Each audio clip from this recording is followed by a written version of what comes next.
Hello friends, welcome to the study 2.0। मैं हूं आपका दोस्त राहुल। आज के इस महत्वपूर्ण लेक्चर में हम डिस्कस करने वाले हैं 28 अक्टूबर 2023 के 10 मोस्ट इम्पोर्टेंट करंट अफेयर की क्वेश्चन। तो आप इस पूरे लेक्चर को बहुत ही ध्यान से लास्ट तक ज़रूर देखिएगा। आज का हमारा पहला और इम्पोर्टेंट क्वेश्चन है, हाल ही में अत्यंत दुर्लभ पूर्वी ऑस्प्रे गिद्ध का प्रजनन कहाँ हुआ है?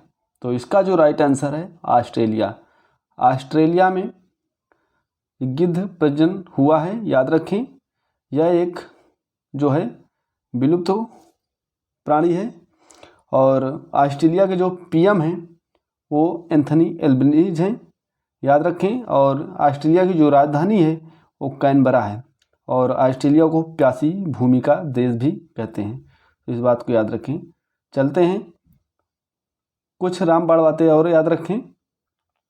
आपसे पूछा गया है कि ऑस्ट्रेलिया के घास के मैदान को किस नाम से जानते हैं? तो डाउन्स के नाम से जानते हैं। और विश्व की सबसे बड़ी महान प्रवाल भित्ति ये ग्रेट बैरियर रीफ है। याद रखें, ये भी ऑस्ट्रेलिया में है। और जो ग्रेट डिवाइडिंग रेंज है ये भी ऑस्ट्रेलिया में है।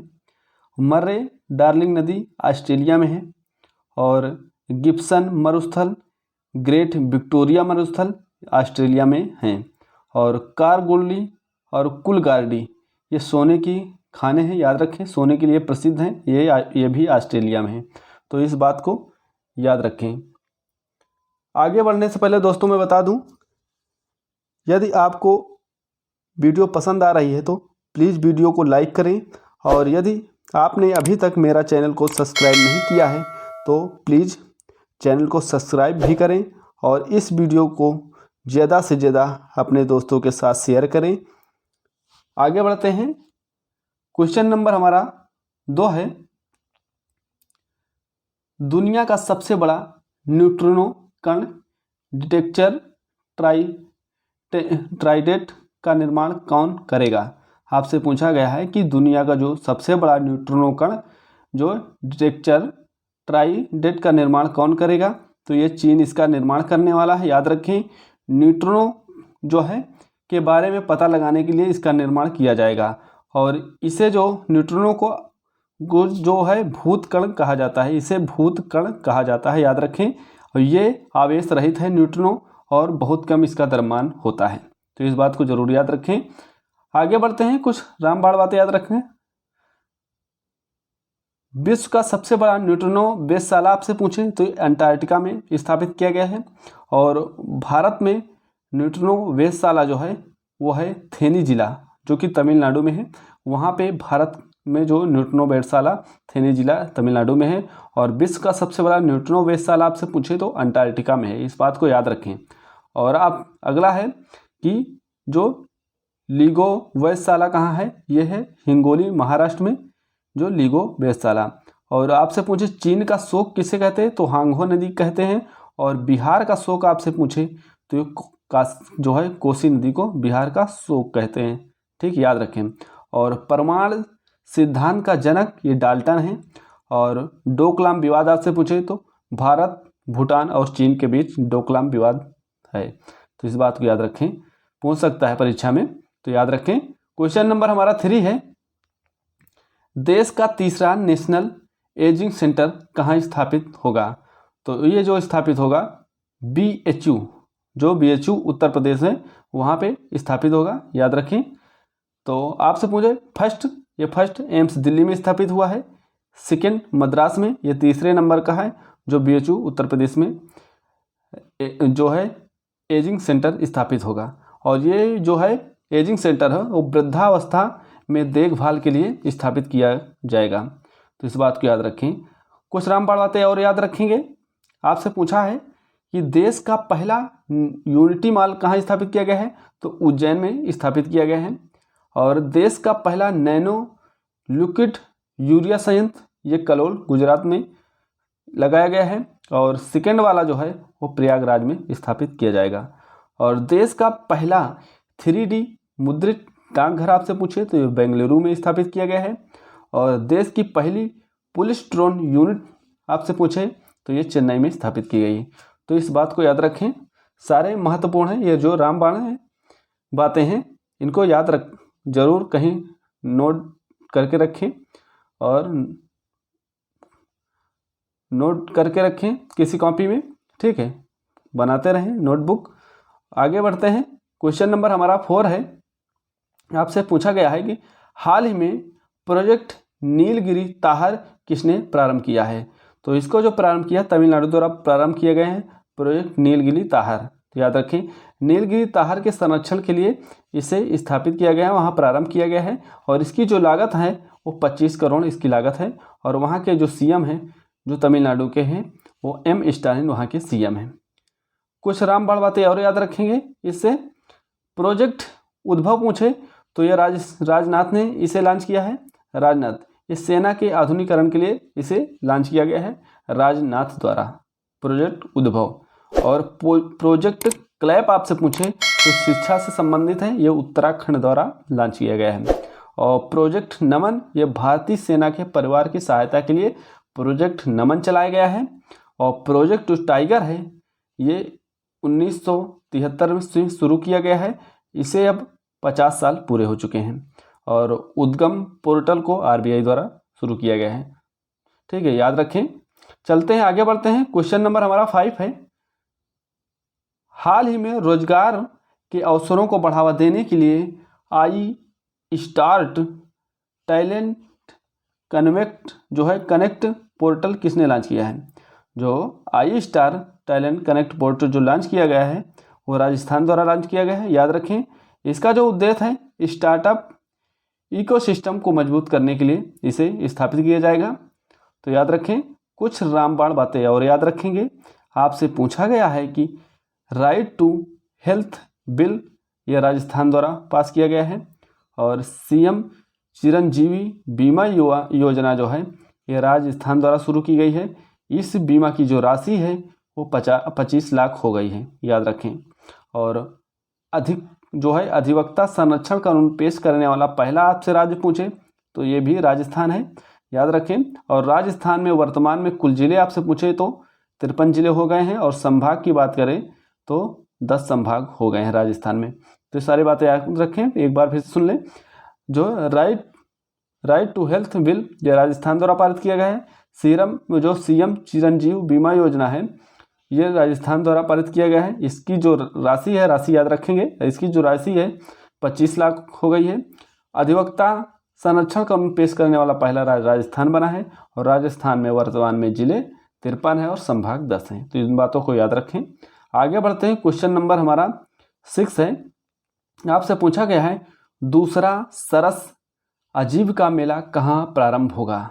याद रखें, दूसरा सरस आजीविका मेला जो है वो गुरुग्राम हरियाणा में प्रारंभ होगा, याद रखें। वर्ष का ये सेकंड है, याद रखें। पहला जो है वो जम्मू कश्मीर में प्रारंभ हुआ है, ये वर्ष में 2 बार होता है, याद रखें। पहला जम्मू कश्मीर में और दूसरा जो है ये गुरुग्राम हरियाणा में जो आजीविका मेला प्रारंभ होगा। इसका उद्देश्य यह है कि महिला जो हैं स्वयं सहायता समूह द्वारा हस्त निर्मित उत्पाद की प्रदर्शनी को लगाना, इसका मुख्य उद्देश्य है। महिला स्वयं सहायक समूह द्वारा हस्त निर्मित उत्पाद की प्रदर्शनी को लगाना इसका उद्देश्य है। कुछ रामबाण बातें और याद रखेंगे इस क्वेश्चन से। ग्लोबल फिनटेक फेस्ट 2023 का होस्ट आपसे पूछे तो मुंबई रहा है। और बंगस वैली फेस्टिवल ये जम्मू कश्मीर द्वारा मनाया जाता है। और उत्कर्ष और उन्मेष फेस्टिवल ये भोपाल मध्य प्रदेश में मनाया गया। और पहला अंतर्राष्ट्रीय खेल फिल्म फेस्टिवल ये कोलकाता द्वारा मनाया गया, तो याद रखें। आगे बढ़ते हैं। क्वेश्चन नंबर हमारा 7 है। 7 नंबर क्वेश्चन, हाल ही में दिवंगत हुए पहले ब्लैक एक्शन हीरो रिचर्ड राउंट्री का संबंध किससे है। जो हीरो रिचर्ड राउंट्री है उसका संबंध आपसे पूछे तो इसका संबंध है यूएसए से, याद रखें। फर्स्ट ब्लैक एक्शन हीरो हैं ये जो है फर्स्ट ब्लैक जो है एक्शन हीरो हैं। और इनकी जो फर्स्ट फिल्म है वो सॉफ्ट फिल्म है, याद रखें। सॉफ्ट इनकी फर्स्ट फिल्म है। कुछ रामबाण बातें और याद रखेंगे। आपसे पूछा गया है कि सत्यजीत रे लाइफ टाइम अवार्ड किसे मिला है? ये माइकल डगलस को इस बार दिया गया है। और कांस फिल्म में के मानद पाल्मे अवार्ड से किसे सम्मानित किया गया है? तो ये माइकल डगलस को सम्मानित किया गया है। और अक्सर जो है ऑस्कर जीतने वाली पहली एशियाई महिला आपसे पूछे तो मिशेल योहो हैं, इस बात को याद रखें। और सतीश कौशिक जो हैं आपसे पूछे, सतीश कौशिक ये एक अभिनेता हैं और निर्देशक भी रहे हैं। और MS गिल आपसे पूछे तो ये मुख्य चुनाव आयुक्त भी रह चुके हैं, MS गिल, इनका भी निधन हो चुका है, तो याद रखें। आगे बढ़ते हैं। क्वेश्चन नंबर हमारा 8 है कि आपसे पूछा गया है कि एशियाई पैरा गेम्स 2023 में एक ही संस्करण में 2 स्वर्ण पदक जीतने वाले पहले भारतीय आपसे पूछें तो यह है अंकुर धामा, याद रखें। अंकुर धामा बने हैं, ये जो है 2 स्वर्ण पदक जीत चुके हैं, पहले भारतीय बन चुके हैं। एक 1500 मीटर में और दूसरा स्वर्ण पदक जीते हैं 5000 मीटर में, तो याद रखें 5000 मीटर में दौड़ में ये स्वर्ण पदक जीत चुके हैं अंकुर धामा। तो ये इंपॉर्टेंट क्वेश्चन है, सारे इंपॉर्टेंट क्वेश्चन मैं लेके आया हूँ सी करंट अफेयर के, तो याद रखें। और ये रामबाण बातें तो जरूर याद रखेंगे, यही आपकी परीक्षा का रामबाण है, याद रखें। चलते हैं आगे बढ़ते हैं, कुछ रामबाण बातें और याद रखेंगे। इससे आपसे पूछ रहा है कि सुमित अंतल और सुंदर सिंह गुर्जर ने वर्ल्ड रिकॉर्ड के साथ गोल्ड जीता है, इस बात को याद रखें। जो सुमित अंतल है और सुंदर सिंह गुर्जर है, इनको याद रखेंगे, इन्होंने गोल्ड जीत लिया है। और पैरा ताइक्वांडो में पदक जीतने वाली पहली भारतीय महिला खिलाड़ी पूछे तो है अरुणा तंवर, याद रखें कांस्य पदक इसने जीता है। और अदिति अशोक का संबंध आपसे पूछे तो गोल्फ से है। भवानी देवी का संबंध आपसे पूछे तो तलवारबाजी से है। राव जो है राइडर कप आपसे पूछे तो ये गोल्फ से संबंधित है, राइडर कप जो है कप गोल्फ से। और सात्विक साईराज का संबंध आपसे पूछे तो बैडमिंटन से है। थॉमस कप और उबेर कप ये बैडमिंटन से संबंधित है, याद रखें। अदिति अशोक का संबंध गोल्फ से है, भवानी देवी तलवारबाजी है। राइडर कप ये भी गोल्फ से संबंधित है। सात्विक साईराज का संबंध बैडमिंटन से और थॉमस कप और उबेर कप का संबंध बैडमिंटन से है। आगे बढ़ते हैं, क्वेश्चन नंबर हमारा 9 है। क्वेश्चन नंबर 9, हाल ही में वैश्विक कर चोरी रिपोर्ट 2024 किसने जारी की है? तो इसको जो ये रिपोर्ट जारी की गई है, ये यूरोपीय संघ द्वारा रिपोर्ट जारी की गई है। और यूरोपीय संघ का जो मुख्यालय है वो ब्रुसेल्स बेल्जियम में है, याद रखें। इसमें जो 27 देश हैं और यूरोपीय संघ की जो मुद्रा है यो यूरो है। और यूरो अपनाने वाला 20वां देश बना है क्रोएशिया, याद रखें 20वां देश क्रोएशिया बना है। और आपसे पूछें GMT ग्लोबल मिनिमम टैक्स, याद रखें। इसमें जो कर चोरी रिपोर्ट 2023 जारी की गई है, ये ग्लोबल मिनिमम टैक्स मतलब अरबपतियों से न्यूनतम कर वसूल करना मतलब आय का 2% कर लिया जाएगा, याद रखें। कुछ रामबाण बातें और याद रखेंगे। आपसे पूछा है कि GST किस सूची पर लगने वाला कर है? तो ये समवर्ती सूची पर लगने वाला कर है, याद रखें। और ये अप्रत्यक्ष कर है, याद रखें। और GST काउंसिल का अनुच्छेद पूछे तो 279A में GST काउंसिल का अनुच्छेद है, याद रखें। और GST जो लागू हुई है वो 1 जुलाई 2017 से पूरे भारत में GST लागू कर दी गई है, याद रखें। और ग्लोबल जेंडर गैप इंडेक्स को जारी करने वाली जो संस्था है वो WEF है, याद रखें, वर्ल्ड इकोनॉमिक फोरम। और ग्लोबल इकोनॉमिक आउटलुक रिपोर्ट जो जारी करता है वो IMF करता है, याद रखें। आगे बढ़ते हैं, क्वेश्चन नंबर हमारा 10 और लास्ट क्वेश्चन है, याद रखें। हाल ही में 7वीं फ्यूचर इन्वेस्टमेंट इनिशिएटिव कहाँ हुई है? तो ये जो हुई है रियाद सऊदी अरब में हुई है, याद रखें, रियाद सऊदी अरब में। भारत की तरफ से इसमें जो है पीयूष गोयल ने भाग लिया है। और इस बार इसकी जो थीम है द न्यू कैंपस जो है इसकी थीम रखी गई है, द न्यू कैंपस इसकी थीम रखी गई है। आगे बढ़ते हैं, रामबाण बातें और याद रखेंगे। आपसे पूछा है कि रब अल खाली मरुस्थल ये कहाँ पे है? ये सऊदी अरब में है, याद रखें। विश्व का सबसे बड़ा बालू का मरुस्थल है, इस बात को याद रखें। ये विश्व का सबसे बड़ा बालू का मरुस्थल है रब अल खाली मरुस्थल, जो कि सऊदी अरब में है। और अल नेफूज जो मरुस्थल है ये भी सऊदी अरब में है। और अल मोहम्मद अल हिंदी युद्ध अभ्यास जो होता है ये भारत और सऊदी अरब के बीच होता है, याद रखें। और फारस की खाड़ी व लाल सागर से सीमा बनाने वाला एकमात्र देश ये सऊदी अरब है। ये इंपॉर्टेंट क्वेश्चन है, याद रखें। रब अल खाली मरुस्थल है सऊदी अरब में, जो अल नेफूद मरुस्थल सऊदी अरब में, अल मोहम्मद अल हिंदी युद्ध अभ्यास ये भारत और सऊदी अरब के बीच होता है। फारस खाड़ी और लाल सागर सीमा बनाने वाला एकमात्र देश सऊदी अरब है। तो ये सारे बातें याद रखेंगे। आज का करंट अफेयर रहा, याद रखें। दोस्तों, मैंने आज के 10 इम्पोर्टेंट क्वेश्चन डिस्कस किए हैं जो कि आपकी परीक्षा की दृष्टि से काफ़ी इम्पोर्टेंट हैं। तो दोस्तों, यदि आपको मेरी वीडियो पसंद आ रही है तो लाइक करें, और यदि आपने अभी तक चैनल को सब्सक्राइब नहीं किया है तो चैनल को सब्सक्राइब करें, और इस वीडियो को ज़्यादा से ज़्यादा अपने दोस्तों के साथ शेयर करें।